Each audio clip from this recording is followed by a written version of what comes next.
אין שעבה, שמתי על עצמי את הזיעה על הקרש שיחליק, עבד. מה קורה חברים? היום אנחנו הולכים לצלם סרטון לסוויפט אופטיקס, מי שלא מכיר, חברת משקפי אקסטרים שאתם חייבים לבדוק. הלכתי לספוט DIY ברעננה כי שמעתי ששמו שם רייל חדש מטורף, בשביל זה היינו צריכים את הדיג. איזה חתיכת דבר זה היה. תדיג, תהיה לכם, אפשר לנסוע. תגיד, הנחת היום? הנחתי. יאללה, הגיע הזמן להתחיל לרוץ על זה. קבלו איזה ספוט מטורף, הרייל הזה נראה מושלם. עכשיו רק צריך לסדר קצת הדיקט, לבדוק שהכל מתחבר כמו שצריך, והגיע הזמן לנסוע. האמת שכל הסשן הייתה שם שמש מה זה חזקה, ומזל שהיה לי את המשקפיים של סוויפט. וזה היה בול מה שהייתי צריך כדי לראות חד ולנחות את הטריק בכמה מכות.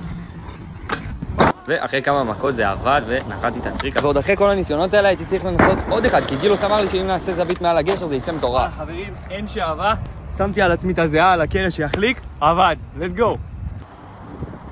ואחרי כמה ניסיונות מהזווית הזאת, סוף סוף הצלחתי שוב פעם את הטריק, היה לנו את שתי הזוויות, אז היינו מסודרים על הכל, ומזל שהקשבתי לו, כי כמו שאתם רואים יצא זווית חולה, איזה לונג שוט מטורף. תגיבו לי אם אהבתם את הטריק ונתראה בסרטון הבא.